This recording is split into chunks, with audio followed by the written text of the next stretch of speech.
In 1988, the crime rate in the United States rises 400%.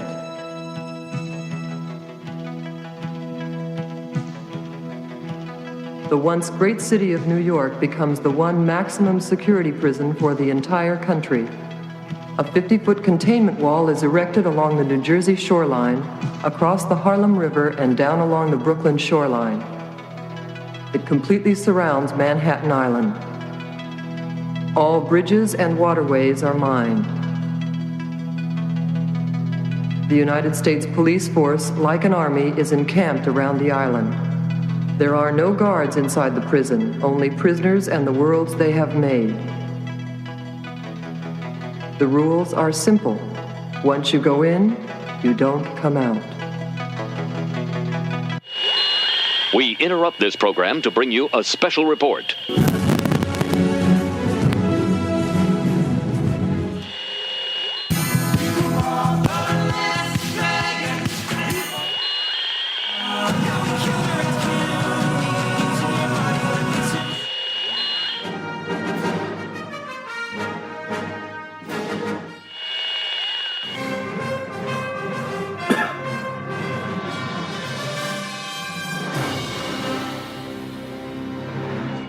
This is Cheapseat Reviews.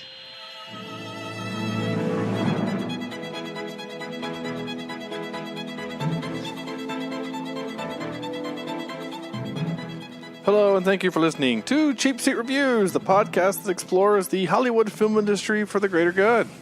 The greater. Shut up, Sam. Don't be mean.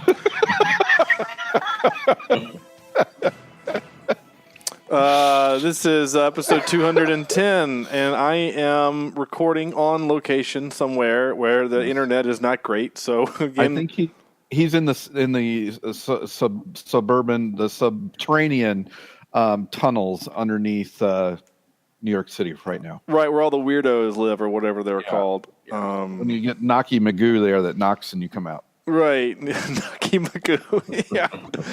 Oh yeah. I guess he's like the dinner bell or something. Yeah. Anyway, What's your job in the post-apocalyptic New York? Well, I'm the knocker. Yeah. What? I got a big stick and I knock on the manhole covers. I knock on the manhole covers. What are we talking about? Well, we're talking about Escape from New York. That's what we're talking about. John Carpenter's 1981 Escape from New York. Sorry, gosh, my microphone's really hot for some reason. I don't know what's going on. And the intro music was super hot on the low end. Apparently, when I transported my mixer to the new location, or to this location, I bumped the low end, and holy shite. It sounds awful. I might have to fix that in post. I am Sean Allred, and joining me tonight is Andrew. Cassette tapes are still a thing in 1997, Jemison. Yep. Corny. Unlimited ammunition, Logan.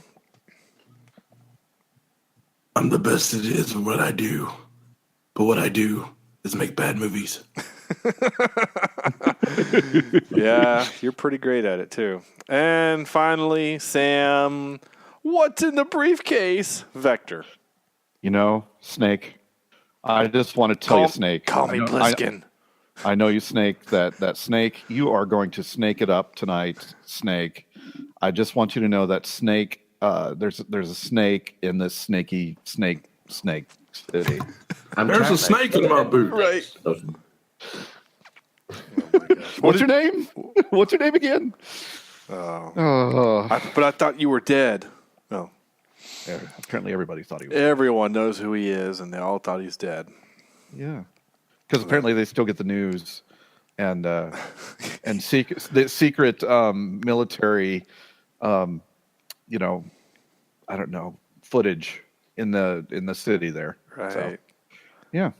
I mean, I guess when a new prisoner comes in, the new prisoner's like, "Hey guys, here's the news. The thing is, this thing happened. The president has a British accent for some reason, and Snake Plissken's dead." Oh, okay, cool. Thanks for the update. Why does the president have a British accent? We don't know. We couldn't hire an American, apparently. So borrowed him from Star Wars. Right. Yeah. This is 81's Escape from New York. This was a listener requested movie. Yes, that's right. You can do that. Thank you, listener. Yes. I'm a better. Oh.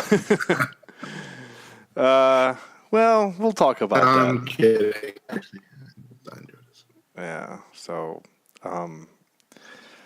we'll no, it's fine. It was fine. I'm glad listener Andrew was the one who submitted this, and I'm glad you did. I had never seen this before, and so I had seen the second one. Yeah, I'd seen the second one. I had seen Escape from L.A. probably 4 or 5 times. Yeah. I think the problem is that we keep leaving Snake in the country. We should just put him somewhere else. Right. So I'm really interested to talk about this because I want your opinions because I think I know them. Does this movie hold up? What do we think?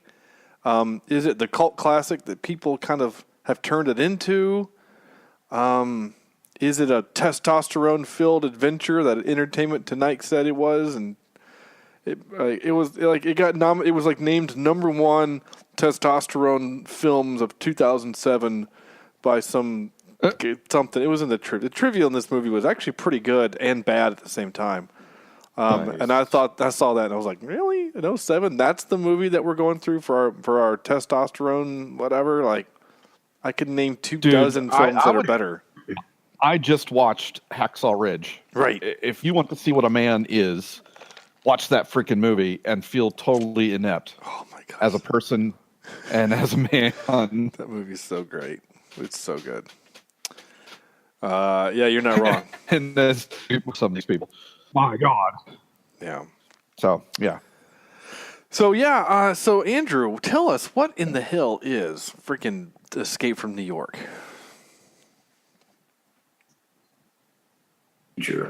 Crime is out of control, and Manhattan. Oh, wait. Let's start over for a second, Andrew. Yeah. Start over. Ready? Okay, go.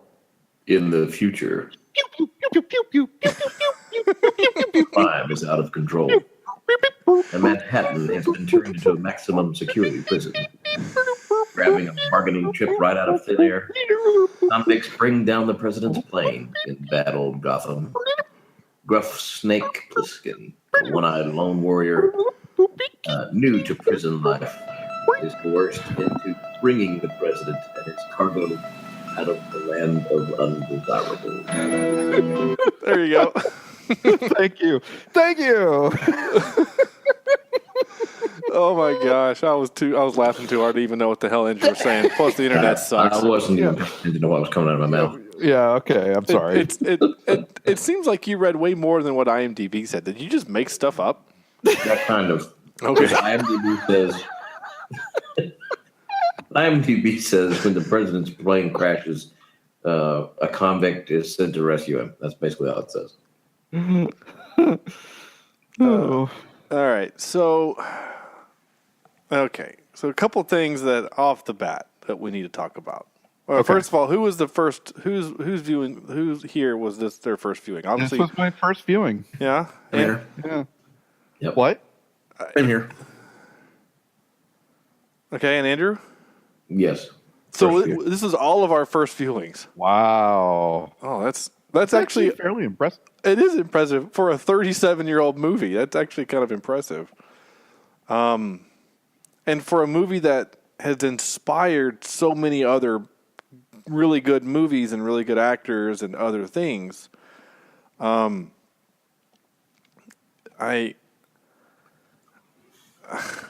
this movie sucks so bad. It's so bad. It's just garbage. And I'm reading all the trivia on this thing, and people are giving this thing nothing but glowing reviews as this is the movie that inspired me to be an action film star. And this movie helped shape the way that this person did this and this person did this. I mean, shit, this film has a 7.2 on IMDb. Mm-hmm. Wow. Like, who is voting for this? See, it's not necessarily about the content of the movie. Not rephrase. It's not about the quality of the movie. It's the content. You got explosions and death and 80s goodness. I don't know what else you want. Well, okay. Okay, hang in there, Corny. To that very point, the movie Commando had all of those things. And it was a great movie. And I would rather watch Commando than this movie.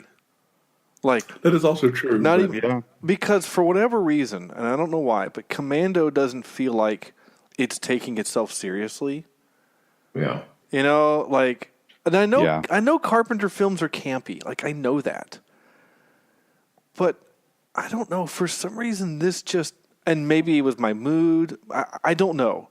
But this movie just fell flat to me. Just flat and bad. And again, I've seen the second one, and I actually like the second one. And a lot of people are like, no, only the first one's the good one, the second one's the bad one. I didn't say the second one was good.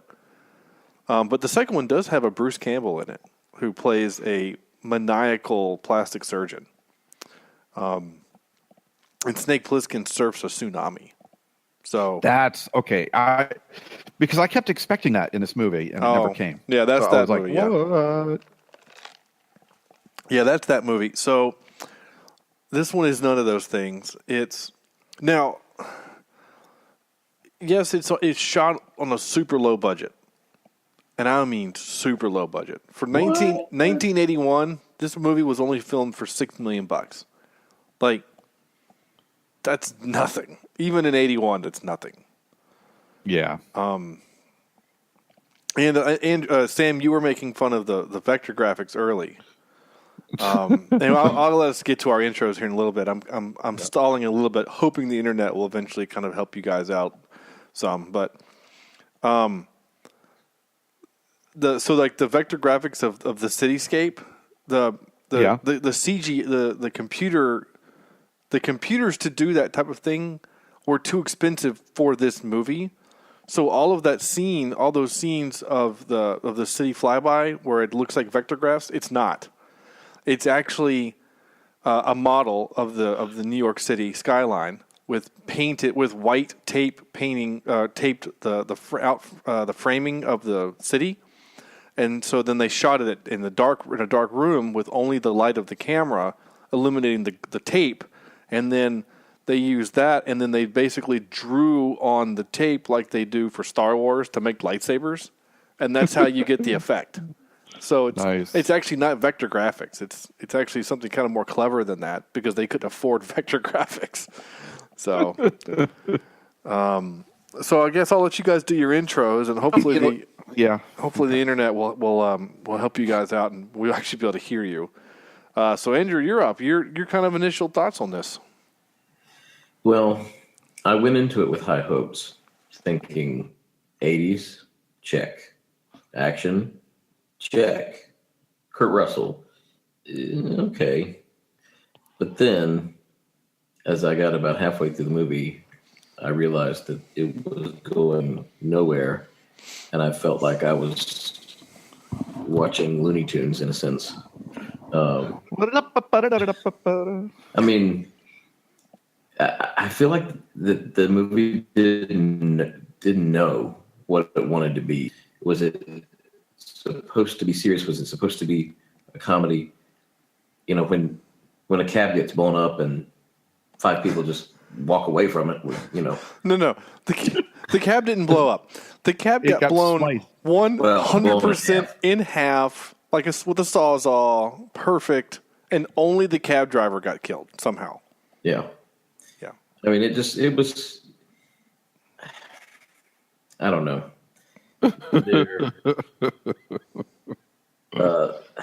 Even the fight with the gladiator bad guy thing is just not really. The fight scenes were horrible. Yeah. They were just horrible. They weren't choreographed well. No, they weren't. And it reminded me of, you know how when we watch the original 3 Star Wars, 4, 5, and 6, and you see the lightsaber duels, and they're really kind of simple, and they're almost in a sense clunky, you know, and you compare them to the ones done in, you know, the later which is 1, 2, and 3, and then Force Awakens, and you see all these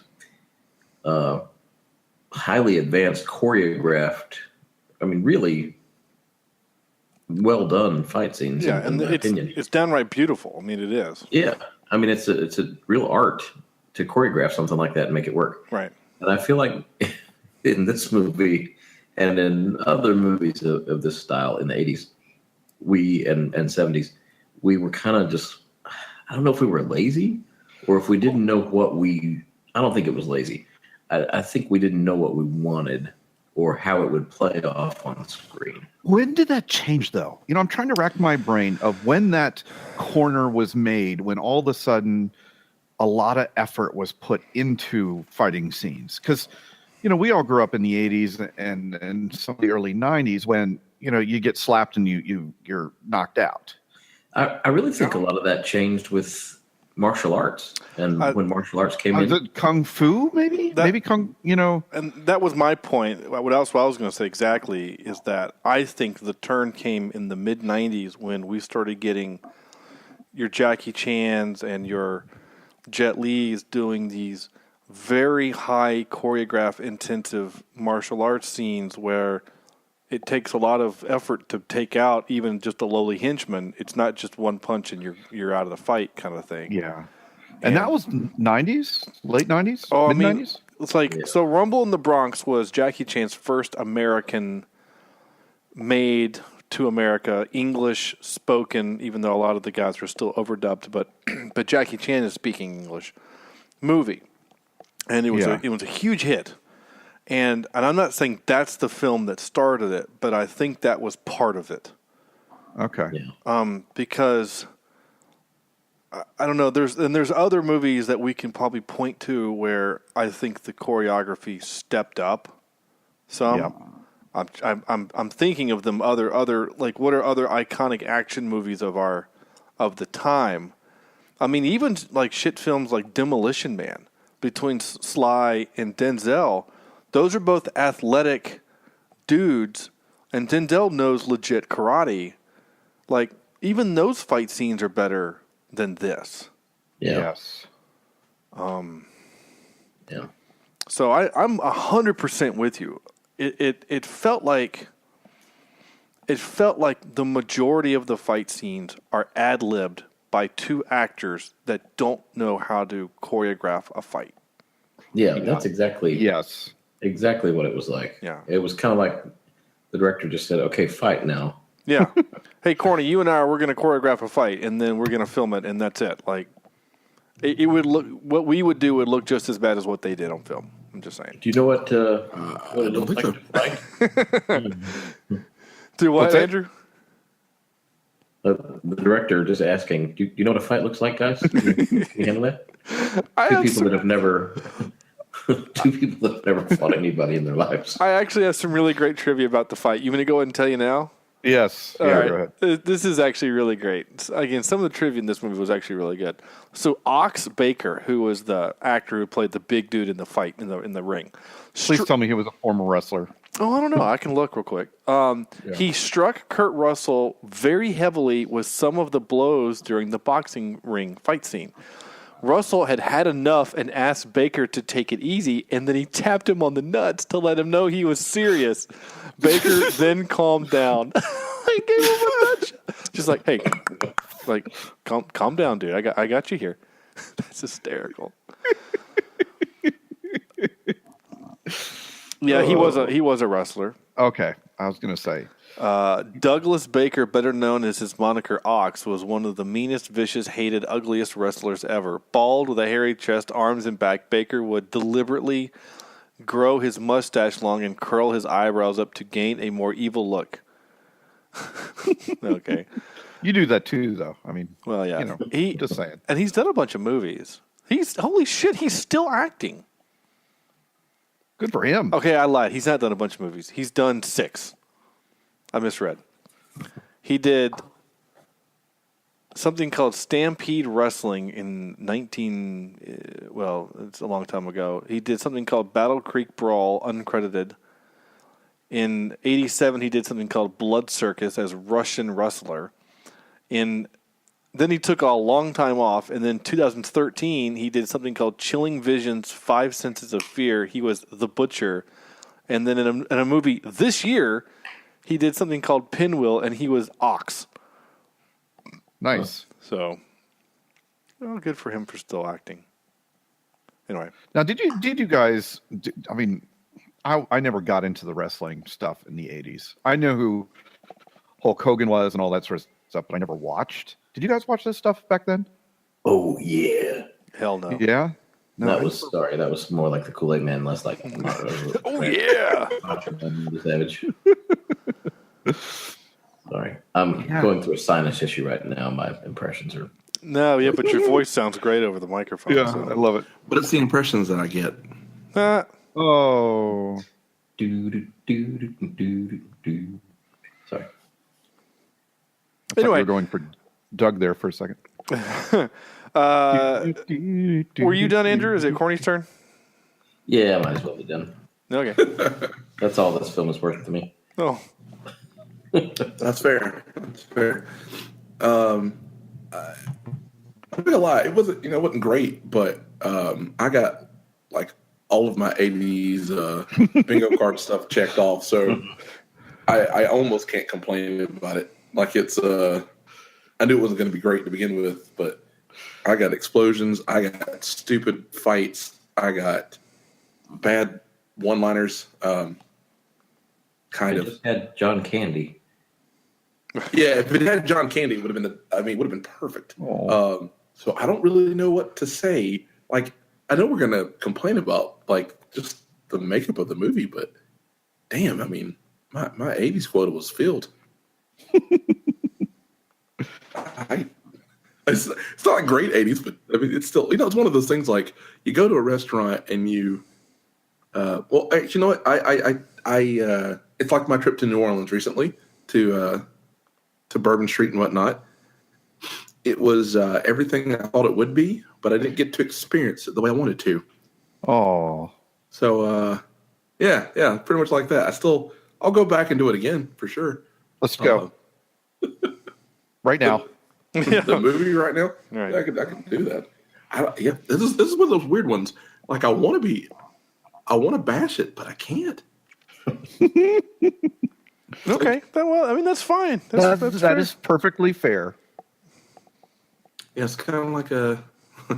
There's things I saw on Bourbon Street I will never unsee, so I can't. Well, that happens. Yeah, that's yeah. Anyway, yeah, but that's I guess that's where we are. Okay, Sam. All right. Well, if Corny doesn't feel like he could bash it, I certainly can. I don't know. I don't know what I expected of this movie. I knew it was going to be 80s kish and action-y. I didn't expect it to be so bad. Just really, really, really bad. This thing, I don't even know how. It's hard to describe something. It's almost like a bunch of my friends, if I go back in time to about 8th grade, and we decide on a script, to write a script, and then direct it. I believe we could make a movie like this if we could find a producer to spend the money on the cameras and stuff like that. Right. I don't feel like this, I don't want to say professionally made. It feels to me like a student piece. Was this Carpenter's first movie? No. Oh, see, and that just not even close. Yeah, so it just like Halloween was before this. And you guys said, did you guys like Halloween? Halloween is fantastic. Yeah, see, as a horror film, but again, horror films are easy to make because they're cheap. Yeah, you don't need special effects. It's literally a dude in a William Shatner mask chasing people with a knife. Yeah. You don't need special effects. You don't need bad gun sounds and bad punching sounds. That reminds me. Every fight scene just made me think of any fight scene with James T. Kirk in it. Yeah, it kind of did. I mean, the only thing they didn't do was like the double fist, like where the double haymaker, the double his finishing haymaker. move. Yeah, that's His finishing move. It took out any race of anyone alien ever. and it was so dumb. But you're made of rocks. You can't handle the double axle. Right. Yeah. Or the two-fisted down onto the shoulders that knocked you down for some reason. Like, no, this never happened. Yeah, it's just it was a weak film. It just I don't think it was well made. I don't think people really cared about it that much. Because even the extras, I mentioned the homeless people that he got to play. It just felt bland and not very inspired. I thought it was at least interesting as a concept.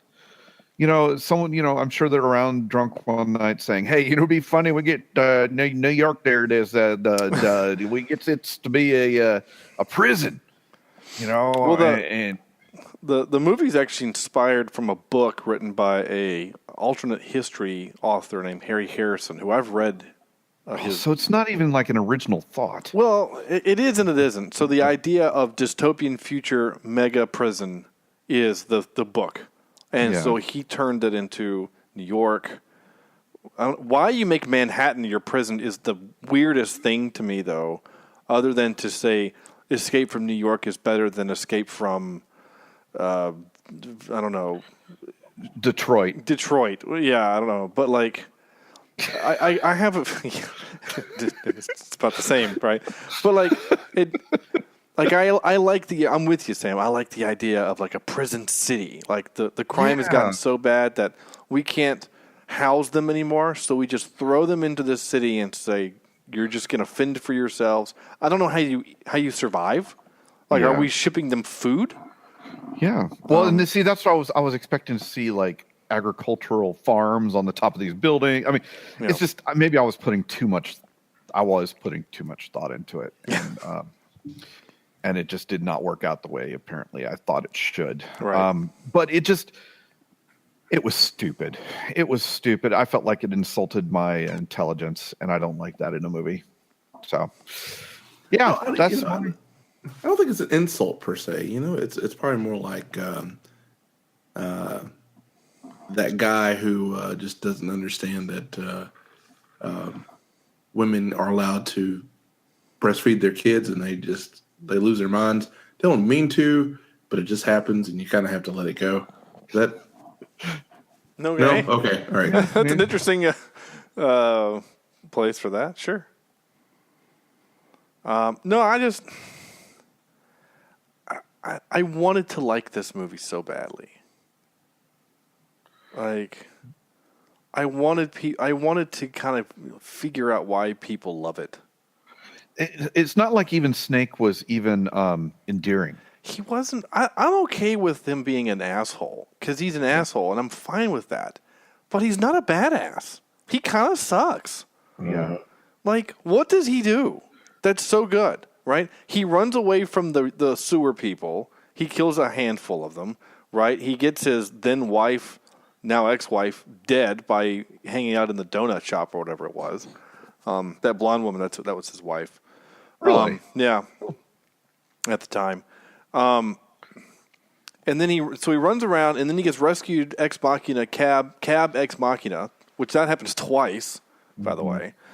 So the cabbie saves him with a Molotov cocktail. And then he's like, I want to meet this guy, right? So then he doesn't take him to the Duke. He takes him to the Brain, which is that guy. And then they sneak on to they steal a car, which was kind of cool. But he punched the guy with a gun, which is weird. Like, I guess. Well, wouldn't you? I mean, I guess if that's the only way you can hit the guy inside the cab or the station wagon, the bulletproof, the invincible station wagon. Station wagon that can break through car barriers without a scratch. And then he gets to the president, right? But then he still gets a crossbow bolt to the leg, and then he gets captured. Yeah, he wasn't a really good. And then that choreographed scene with the big dude it was really awkward, and it just boiled down to a lucky gut punch and then a hit to the back of the head. And then what? Like nothing. Like even his he doesn't even get the satisfaction of killing the main bad guy. Like no one he kills has a name. He only kills extras. Wait. Are we saying that? Is this a Indiana Jones? Well, no, thing? actually kinda. Because Brain is the one that is made. Brains? Yeah. He's the one that had the map. The only difference is really the only thing that he did, and he didn't do it, but he sort of did, was quote unquote deliver the tape to the president, though he delivered the wrong tape. He didn't deliver the tape. So yeah, but that was intentionally done on purpose. Like he intentionally didn't deliver it. But like, I still think that he was needed because if it wasn't for him, the president I don't think would have gotten up because he. Oh my gosh, let's talk about the president for a second. What a dick, by the way. All right. Okay, so first of all, his only security guy on the plane who's hitting the door as soft as you can hit a door because they rented the space and they can't pay for damages. And that guy was a terrible actor. He was awful. And that's Jimmy Ford, president. Not Jimmy Ford. That's from Leverage. He was president of the United States. That's his son, Jimmy. No. Yeah, Ford. Gerald Ford? Gerald Ford, yeah. Really? That's his son, yeah, like in the trivia. Oh. He was terrible. He was, well, I can't get through the door. She has pressurized the cabin. What is that? What? Come on, Carpenter, you can do better science than that. There's got to be a better reason than that. This is Air Force One. Of course, the cabin door is bulletproof. That's all you got to say. It's bulletproof. And then the president with his weird British accent. Well, why can't you just take it off the hinges? I don't know. I can't do British. That was awesome, by the way. Shut up. And come here, matey. I'll give you a shot in me Irish jig here. So the president again. So he goes about his whatever. Like, but here's the thing, right? So that woman would have had to have.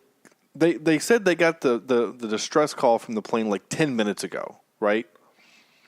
So you're telling me that for 10 minutes he's been banging on that door, and now you decide to get in the escape pod as you're over New York City? Like, okay, I know we wouldn't. Works. I know we wouldn't have a movie otherwise, but that's literally the worst ever. It's just dumb. And I didn't know who the Duke was until almost the end of the movie. I thought the Duke was James Earl Jones. I thought he was the hawk guy. Because we saw him more in the movie than the Duke. So I thought he was the Duke. It was confusing. So anyway, whatever. So back to the president being a dick. So then Snake is on his way. He's leaving, right? He's got the winch, and he's going up. And then the president freaking stops the winch, and Snake's like halfway up. So that's when the Duke pulls the gun, and he's getting ready to shoot him. And then the president freaking just blows him away with the machine gun, and he's screaming, "Who's A number one? Who's A number one? Who's the king of New York?" Blah, just being a dick. And then he pulls Snake up like, "Did you just use him as bait? What an asshole!" So I hate the president. He's a dick. Anyway. And you're talking about the guy in the movie, right? Yes, and the guy in the movie. Okay. I'm going to make that distinction. So there was that. What else was just... It's just... I mean, we can't really complain about bad graphics because I'm sure this was done shoestring budget and with what they had. You know, I got to admit that. I will say I did appreciate the sets that they made. It looked the part. It wasn't sets; those were real. That was St. Louis. That was filmed. But they made it look like a. Yeah, they did. They really did. Place. Well, that's also helped by the fact that it was the darkest movie I have ever seen. The freaking Buried movie with Ryan Reynolds had more light than this movie, and he's in a coffin. Oh, I haven't thought about that movie in a while. Way to depress me, a jerk. Yeah, well, whatever. Yeah, I tried to forget that one. Yeah. You're all welcome. Well, you can't go around your entire life with your head in the sand. Ah. But he did. He did. And he's dead. Spoiler alert. Oh, yeah, sorry. No, it's a couple years out, right? Yeah, this movie's been out for a while, and we did do a show on it, so. Are you sure? Yes. So, okay.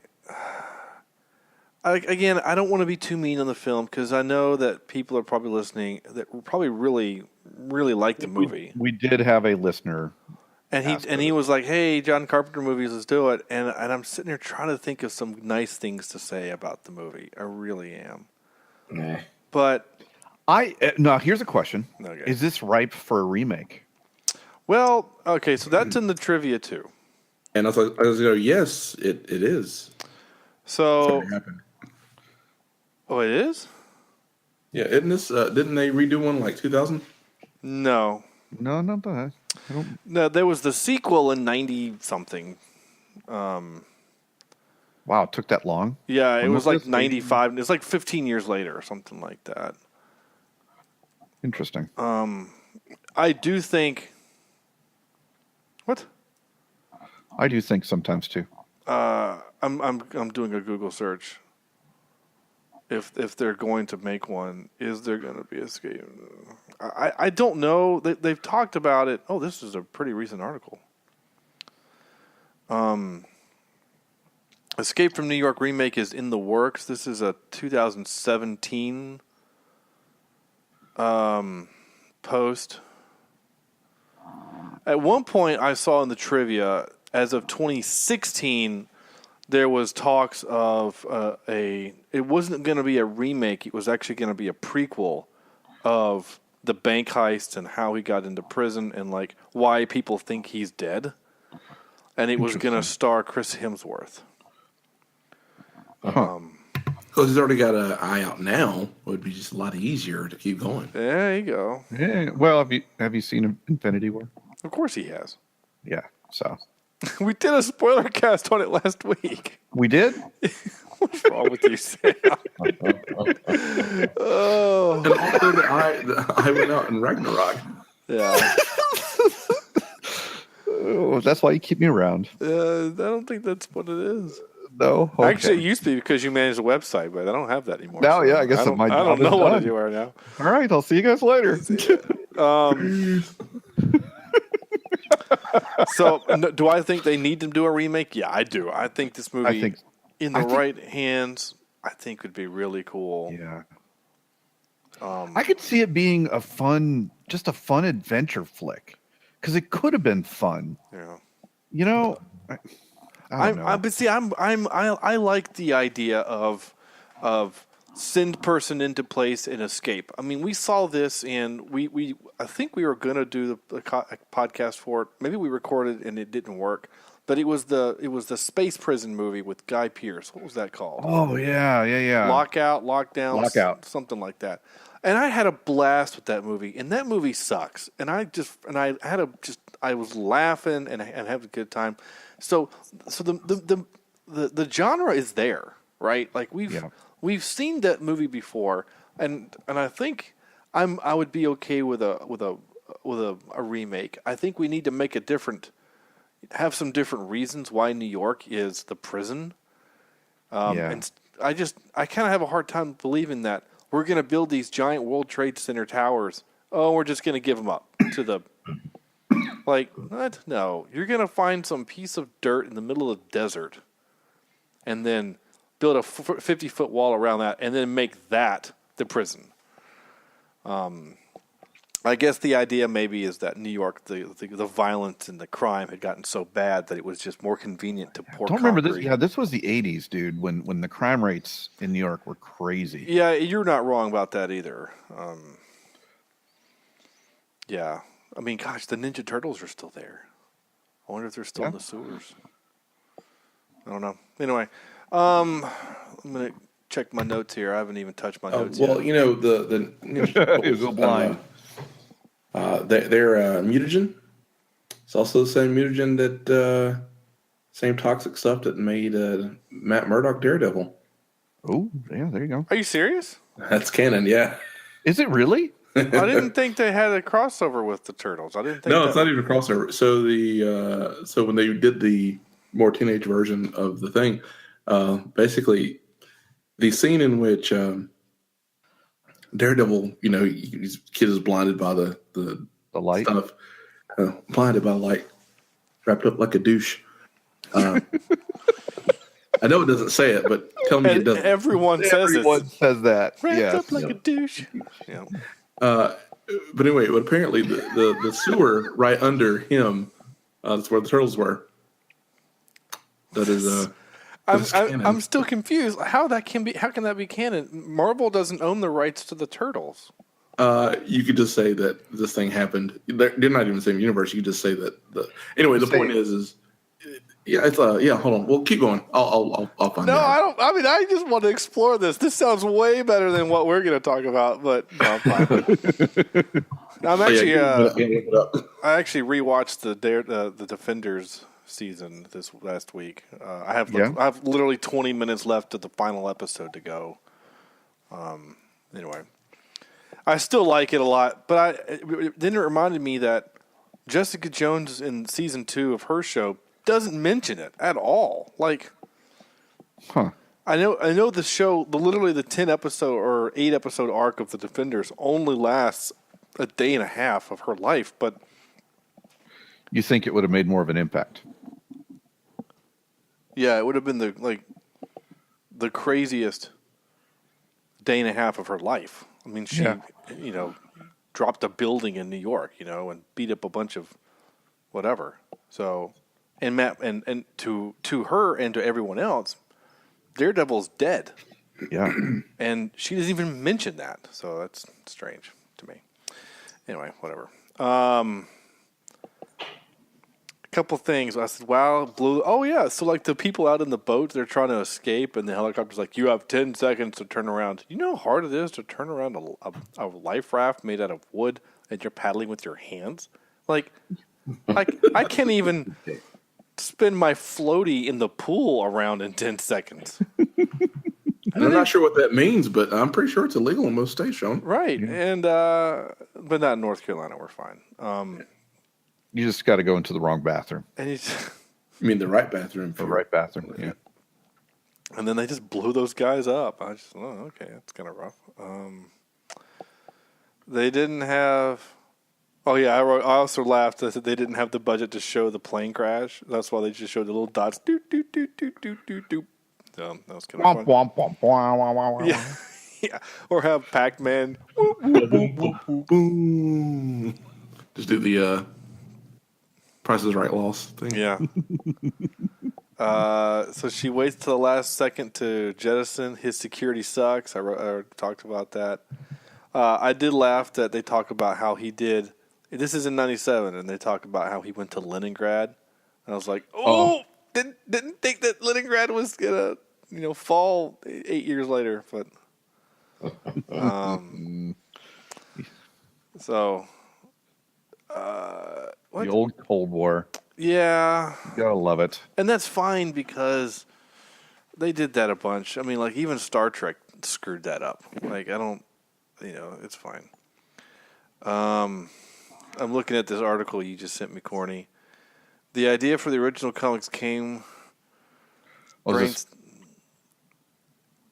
From there, they funded a single-issue comic in '84 with the money from a tax refund and a loan from Eastman's uncle. And Daredevil, New Mutants, Cerberus, and Ronin. Okay. The Turtles share an origin story with Daredevil. Wow. Yeah, Matt Murdock saves a blind man from a speeding car. Then, according to the Turtles' backstory, the same radioactive canister then rolls into a suitor and bathes them in glowing green goo, transforming them into the masters of ninjutsu. Of course, Daredevil is never explicitly mentioned in TMNT comics, but the reference is pretty clear. How's that for a cool tie-in? That's actually pretty cool. Yes, the things that I know. That's actually really great. The burden is hard. The live-action film not only it says huge success, but difficult to film, and was filmed in North Carolina, right by Oh, you mean when we had our tax credits that actually helped the local economy Yeah. instead of hurt? I'm still not over that, so let's not go there.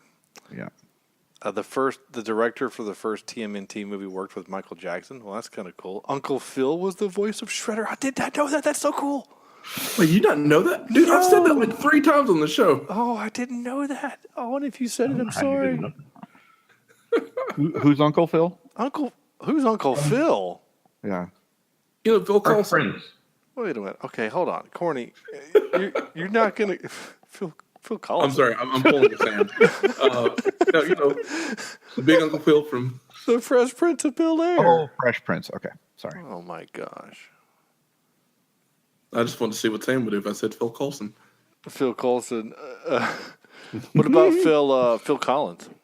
Yeah, so I think that somebody said Phil Collins. I said Coulson. He said Coulson. Yeah. Oh, he did. That's so cool. All right. I love the Turtles and Daredevil all the more now. Anyway, that was a fun little sidetrack. So yeah, that's funny about Leningrad. Why did he need to take his jacket off to get injected in the neck? I thought that was kind of dumb. You can see the neck, silly. It's just dumb. He was getting naked. But then he didn't get to put his jacket back on. That was kind of dumb. Oh, and by the way, so he says, "Come with me. I can get you off the island." Okay, let's. Even if he had the president, there's not room in that glider for him and him. Like, is he gonna sit on your lap? Like, what's happening there? It just. No, I think Floppy McBooby Lady was probably going to sit in his lap. But and here's the other thing. Okay, and again, I know Carpenter. You have to. He said they called it a glider jet. Okay, there's no jet engines on a glider. If he pushes that thing off the World Trade Center, it's gonna do what it did in the movie and just fall. But we're supposed to. Where John Carpenter kept saying, "All right, get the glider jet." And they're like, "It's a glider. It's not okay. No, screw it. Get a glider jet. That's fine." I don't think you know what you're talking about there, Mr. Carpenter. Like they even. Where you keep saying, "I don't think you know what it means." Well, here's the other dumb part. It's like, so they inject the charges in his neck. Why? Because the boss guy says, in case you get an idea of taking the glider jet to Canada. Okay, again, it's a glider. That's quite a trip. Yeah, like, it has a pretty small effective range. but it's a jet. But a couple miles, that's about it. Like, the fact that he got to New York and then got high enough to go on top of World Trade after that Cessna only took him up about 50 feet is impressive. Well, you know, to get that high, the marijuana they used in the prison colony was real good. Real good stuff. It had a lot of heat coming off the island. All the burning, everything was on fire, so all the heat pushed him up. I mean, there was fire everywhere in this movie. It's just like, I wonder who's in charge of all the fires. Like this door knocker guy, and then there's also fire lighting guy, and you know. Yeah, we got 3 fires out in Section 4. If you get out there and start those, it'd be great. Yes, boss. We're going to need you to come in on the weekend and do a little couple candles. It'll be fun. But can I get overtime? No, but you can get fired if you don't do it. Oh! We just made a better movie. I wrote future tech is more fragile than glass. Like his radio dropped 4 feet and exploded. Like I could drop my iPhone the same distance and it'll be fine. I mean, just saying. Oh, speaking of explosions, so I watched one last night. Oh yeah, you said you're on Facebook something about you had a light bulb explode. What happened? Wait, you know those big floodlights that you have above parking lots that illuminate the whole thing, and so I'm driving back home. I don't know. I know I'm doing a detour, but you said explosion. I was like, I saw one. Sure, no, you're fine. Yeah. So I'm driving by, and there's this new car dealership being renovated. Essentially, they're making a new building and whatnot, and they've got one of those giant, tall, like stadium lights for their lot. Mm-hmm. And all of a sudden, I'm driving, and the sky gets bright as day, and I went, "Oh, lightning!" No, wait a minute. And I look over, and I see the light sparking, and then another bright flash, explosion, lights out for a mile. Oh wow! So good job to electrical crew getting that stuff back on so soon. But cool. Good job, Shelby. But yeah, explosions just like that phone. Sweet. Yeah, his radio, man. I think just. I love the chandeliers on the car. Corny, when you get your 81 Cadillac, you have to do that. When you hit the lottery, I saw your Facebook post about what you're going to do when you hit the lottery. You have to buy that car. I'm just saying. It's true. I can take a little bit and do replica General Lee, and then that car. Well, you know, I had that Eldorado for a little while. Yeah, you did. I should have done it then. Yeah, you totally should have done that. I loved that green vector graph I wrote. Okay, so the gun that he's using is a MAC-10 with a rifle barrel attached to a rifled scope. What am I saying? It's a MAC-10 with a suppressor on the end of it with a scope on top of the barrel. Now, when Snake is firing the gun, it has a suppressor sound. But then the Duke gets it, and it's like a damn sniper rifle when he's shooting at the president. And I'm like, okay, come on, guys. Can't you, like, at least sound design guys, like, pretend to try? Like, come on, guys. Well, John Carpenter didn't have the time since he did everything in the movie. Everything else. I mean, he literally did do the matte paintings in this. Did he really? Yeah, he what the trivia says. Wow. I know, right? Now, that's pretty impressive. It is. I mean, the guy's super talented. I think he can make good movies and entertaining movies. I honestly think that maybe had I not seen Escape from L.A. already, and maybe I don't know. And there are times when I watch movies where it gets me in the mood, and I'm like, oh, this movie sucked, but I freaking loved it. I just not last night. Big Trouble in Little China. Oh yeah, I love that movie. Yeah, and it's garbage. It's the same actor and kind of the same. I was going to say, right? Escape from New York, Big Trouble in Little China. He's just making his way through the country. This is our problem. Well, and the other thing is, you're right, Sam. He's not only the same character, but he's the same not greatness. Yeah. Like, remember the movie starts with the old man guy saying, "You leave Jack Burton alone. We owe him a debt." He didn't do shit in that movie. Yeah. Like, let's be honest. He didn't do anything. So, anyway. Yeah, that gun thing, it was not... I always thought that would have been a little weird to try to aim down the scope of a barrel. Yeah, it's weird. Anyway, I have to play this. Son of a bitch must pay. Anyway, I had to play that. And of course, sorry, I'm not sure why I play. Oh, I have it twice. Why do I have it twice? That's great. I didn't mean for that. Sorry. And I have to play this because I want to. We ain't found shit. Okay, there we go. I'm sorry. It's pretty fun when I had. Hey, question: Is Snake based? Is a Snake from Metal Gear Solid yes. based on the Snake? Yes, it is. Okay. In fact, is it really? Yeah. In fact, there's one of the games where Snake goes undercover and he uses the name Pliskin as his undercover alias. Oh my gosh! So yeah. And also, now that I think about it, for a guy named Snake, Pliskin sounds. Pliskin. Yeah, and again, his character is iconic enough that video games and other movies are based on other movie characters are based on him. And I'm like, he didn't do anything in this movie. Like, he doesn't. He does more in, Escape from LA, he plays a basketball game by himself. And that was as entertaining as almost anything in this movie. Because Kurt Russell actually had to do the scene with an eye patch. Like, you know what I'm saying? Like, Corny plays basketball. Imagine having an eye patch and having to shoot threes. He does that. Like, anyway. Pretty sure the point of a suppressor is to suppress. Which, by the way, he also never used that gun sight, that scope. It's a MAC-10. You don't put a scope on a MAC-10. It's just dumb. You also don't put a big ass scope like that on a revolver, which again had unlimited ammo. Holy shite. 80 movies magic. So I have to ask, and it was, and I joked about with one of your intros. Your middle names is what's in the briefcase. How is that not the first thing you do when you capture the president? This briefcase is handcuffed to him. I want to know what's in it. You cut off his hand, or just cut off the briefcase. I mean, no, the hand. It's much quicker. Well, much okay, quicker. fine. So you cut off the hand and you have the briefcase and you break inside of it, and like there's a cassette tape. Well, Cabby has a player. Maybe we none of that made sense. Like when they shot it open and his name was Hawk went over there to look at it. He looked like a weird David Bowie, but he walked over to look at it.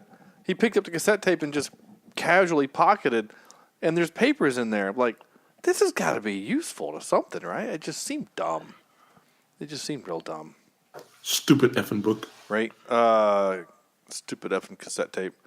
And all the tapes. Did you guys... Okay, I have to ask this too. This made me laugh so hard.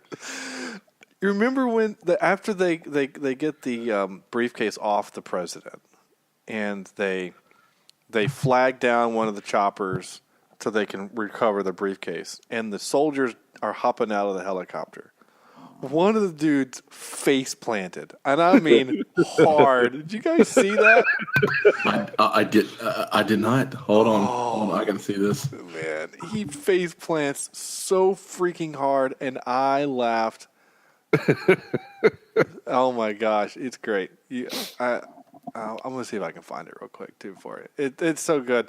I think I'll screenshot it and I'll put it on our Twitter or our Facebook page. Nice. Yeah. Anyway, what was the other thing I wrote? Okay. Again, another really dumb thing. In my many dumb things. All right. So Snake escapes from not the prison. He escapes from. Sorry. Which time? He escaped from about 4 or 5 different things. He escapes from what's it called? The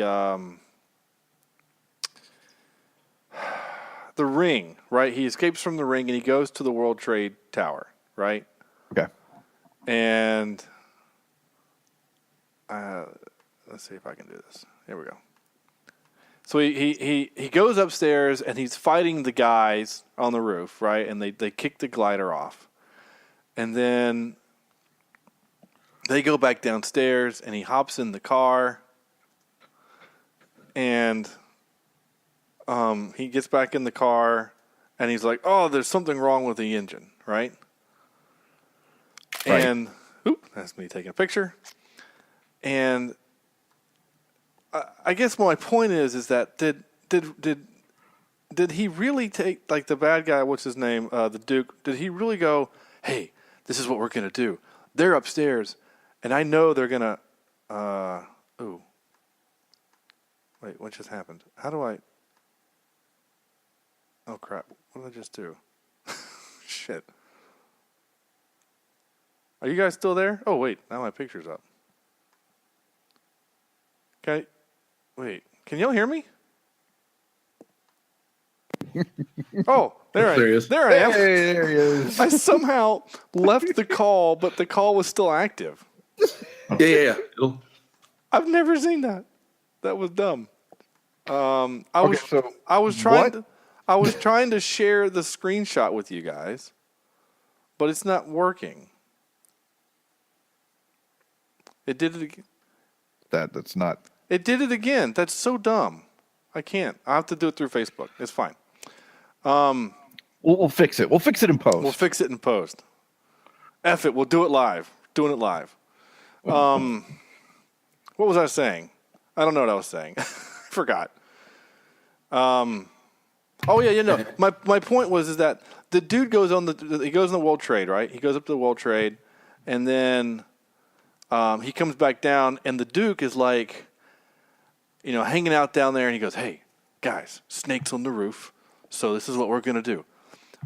We're going to remove the engine block, and then you're going to get in it and hide, and then when he comes back in, you're going to jump and scare him with the crossbow. That sounds great. boss, do we really have time to remove the engine block? Yeah, be cool. Like, that's dumb.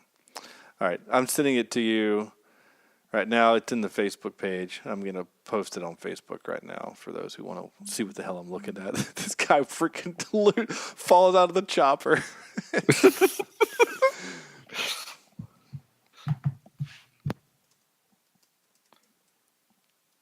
So, anyway.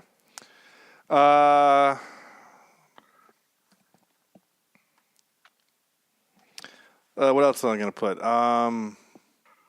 Weird that the mine blows the car cleanly in half and then adds casters underneath so it can keep rolling. That was kind of that's a pretty specific landmine that they had there.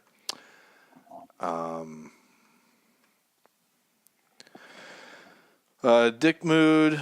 Oh, and then did he just put the world in danger by destroying the tape because he thought it was funny? And the answer, apparently, according to the trivia, is yes, he did. That actually kickstarted, or that it made World War III continue, apparently. So, Snake is a dick to the world. So, anyway.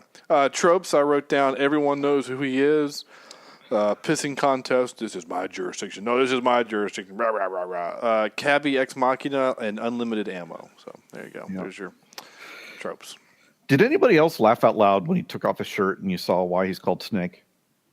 and that it's going into his pants. I thought it was just they had messed up. Well, that's It's like, what the heck?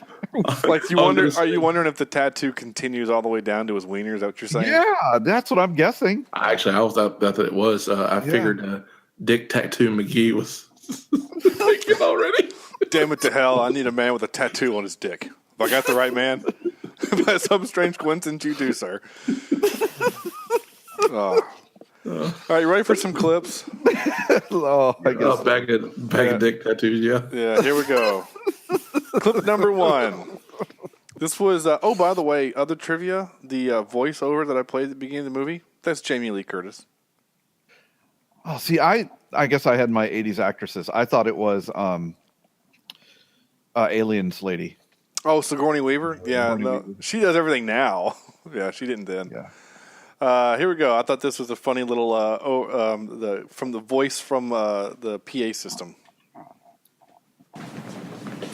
Attention, you are now entering the debarkation area. No talking, no smoking. Follow the orange line to the processing area. The next scheduled departure to the prison is in 2 hours. You now have the option to terminate and be cremated on the premises. If you elect this option, notify the duty sergeant in your processing area. You want to be cremated? What the hell? It's pretty brutal. Oh, man. Basically, if you don't want to go to prison. Yeah, yes, you can just go ahead and kill yourself now. Here's that airplane lady. She was awful. Her lines. Oh, and okay. You can't see me. Well, you guys can't see me because my camera's off. But I record when I'm on location. One of those like headsets that you have like for Monday Night Football, right? Like I got the big earmuffs and the big microphone in front of my mouth. And that's kind of the way airplane communication works too. Like the pilots have to have these big headsets on. She's just screaming. Like what microphone is picking her up? Anyway, whatever. More dumb things. Here we go. Tell this to the workers when they ask where your leader went. We, the soldiers of the National Liberation Front of America, in the name of the workers and all the oppressed of this imperialist country, have struck a fatal blow to the racist police state. What better revolutionary example than to let the president perish in the inhuman dungeon of his own imperialist prison? The bosses of the racist... Unlock the pod! Just get that guy saying, unlock the pod. Oh, it's so bad. It's so bad. This made me laugh. L to the G, All right, get your machine ready. I'm coming out. I thought that was funny. I laughed. I captured this. I didn't even really mean for Sam to do the bit earlier while Andrew was doing the read. I captured this just to say, well, I guess John Carpenter can't technically rip off his own music.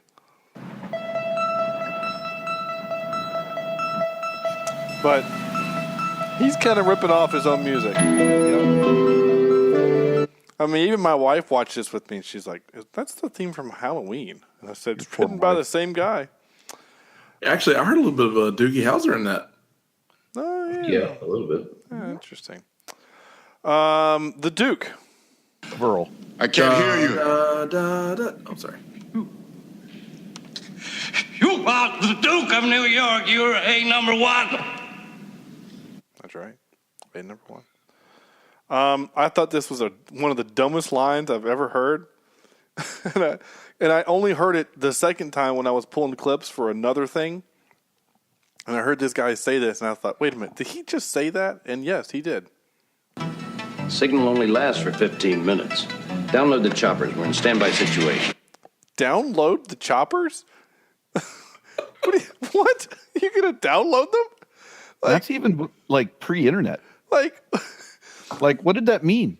I think he means. What does it mean? Unload the choppers? Like there's guys and crew in them? Put stuff in the choppers? Well, no, that would be That would be not upload, but that would be load the choppers. Load the choppers with gear. We're going out. Or like load it down. Instead of saying load it down, you download. Well, no, load it down would still be to put stuff into it, right?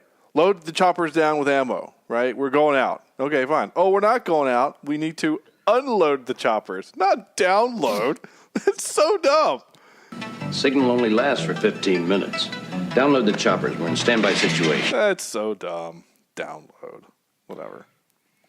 Like, and I understand that you put down in front of a phrase to make it opposite, right? Like, Corny, you and I have worked concerts where the equipment will come in stacked. And so when you take the top piece of equipment off the stack, you are down stacking. I get that. And then when you are putting it back up, you're stacking the equipment or you're stacking the cases. So I understand down stacking, and even regardless of the fact that in our now day and age where we have downloading as software, internet, and things like that, I know they didn't have that in 81, but it's still a dumb phrase. Even in 81, it's a dumb phrase. The continuity, like script supervisors should have been like, you mean unload? Unload the choppers, right? That's what you mean, right? Okay, here we go. Them Redskins! They're savages, Mr. President. Whoa! I didn't know we were saying stuff like that still in 81. Of course they were. It was worse then. Yeah, it sure was. Man, I couldn't believe that. Anyway, maybe the team was there visiting the Giants. I mean, that's what it was. Okay, here we go. And now for some more bad news. Ready? Speaking of Jack Burton, I'm going to cook through this because the show's getting a little long. Really? Well, no, but I'm tired. I got to get up stupid early. I literally have to get up in 4.5 hours. Dude. Kurt Russell stated that this is his favorite film of all of his movies, and Snake Plissken is his favorite character. I believe it. The model for the city was repainted and reused for Blade Runner, which is kind of cool. I already mentioned that.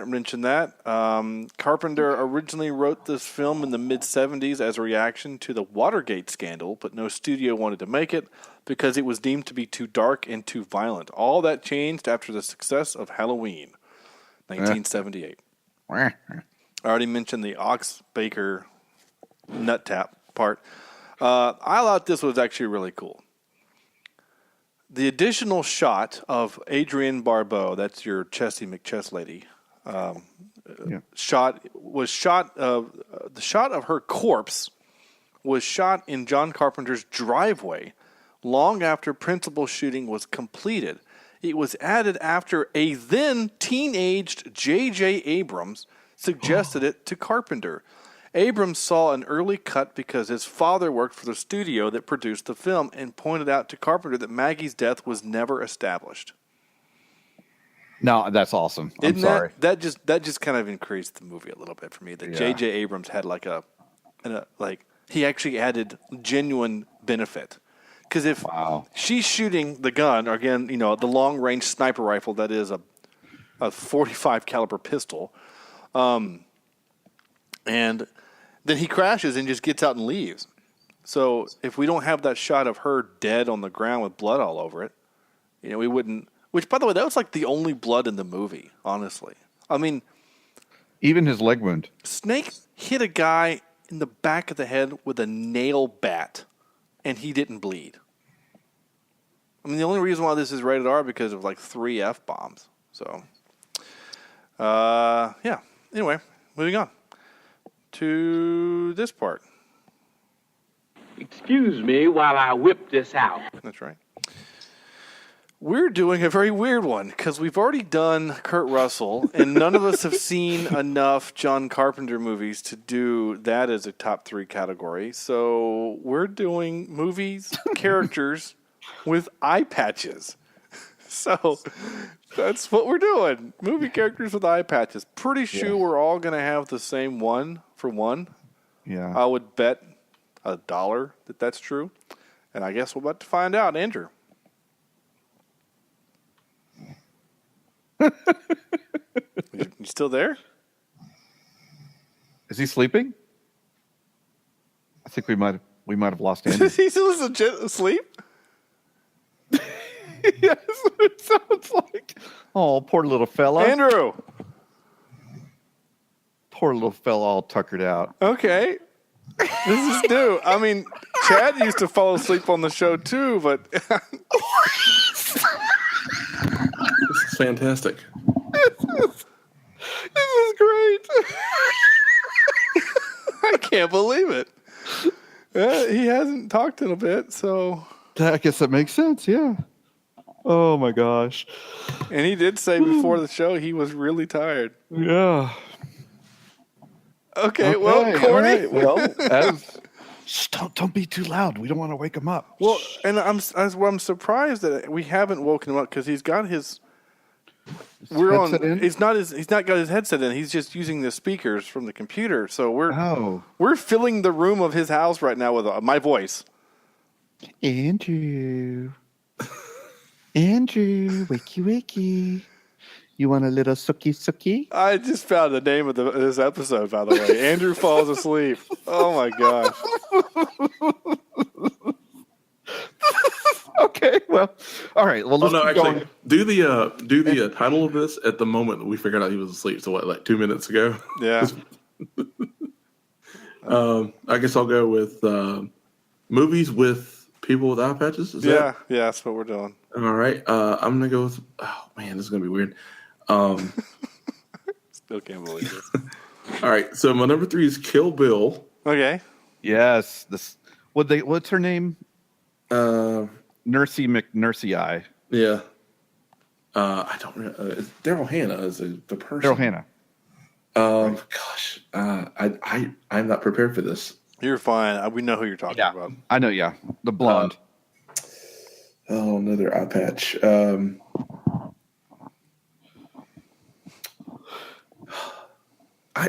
don't have 3.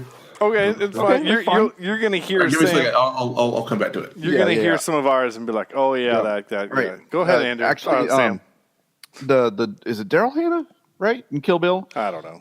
Was my honorable mention. My number 3 would be Moody. What's his name from Goblet of Fire? Yeah. Mad Eye Moody. My number 2 would have to be Rooster. Cogburn from the new True Grit that I love and cannot find anywhere streaming. And then my number 1 has to be the first Avengers with Samuel L. Jackson as Nick Fury. Yeah, that's literally my list. I thought maybe I should put Infinity War, but he really is just the tag on the end. So I don't think that counts. Andrew? Oh man, it's getting bad. He's right, snoring. so I feel bad because he's gonna wake up with a crick in his neck about 2:00 in the morning. And think, what the heck has happened? Yeah, and then we're gonna be gone, and his computer's gonna be dark, and he's just gonna be like, "Oh, I guess I fell asleep during the show." Or I'll just take one for the team, and I just wait there with my screen on, staring. Turn your camera on and just stare at him. Or bring it to bed with you and just put the camera where it's looking at you sleeping on your pillow, right? So that when he wakes up, he sees you laying next to him. There you go. All right, let me give you my number 2 and 3 real quick.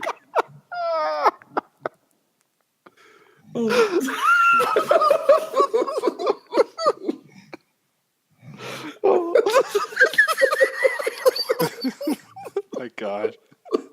This is definitely a first for this show. I mean, again, what episode are we on now, Opie? 210. 210. So it's Really? taken 210. We're missing 2 from the list. Oh, shit, are we? Yeah, I'm on 208. Oh, balls. Uh-oh. My script says 210, yeah. Uh-oh. Because the last one you put out was 208. Or no, it might be 210. Hold on a second. I don't know. Either way. 207, 208. I'm going to have to mute him. I feel like I'm going to have to. No, this is 210. According, yeah. Okay, never mind. You got 209, and this is 210. I'm sorry, you're right. Yeah, there we go. We're updated.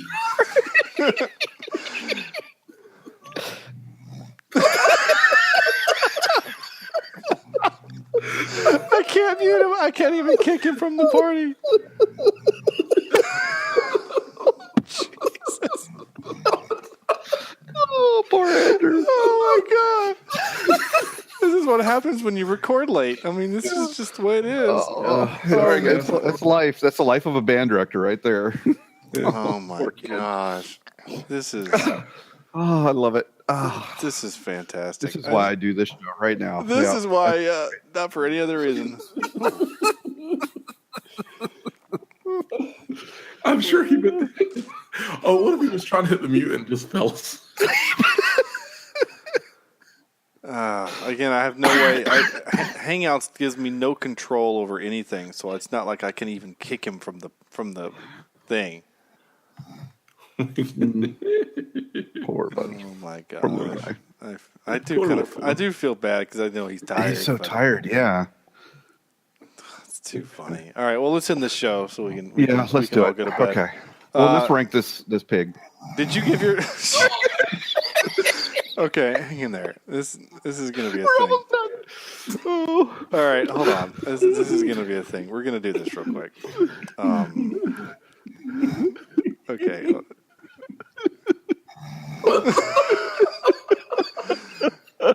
All right, I'm going to do this.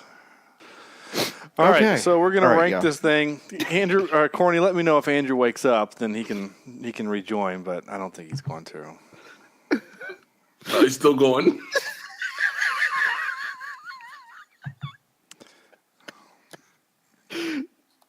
All right, so anyway, we're going to rank this thing. And then let Andrew sleep. Yeah, we'll let Andrew sleep, and he'll give us his ranking next week. Oh my gosh, I feel so bad. All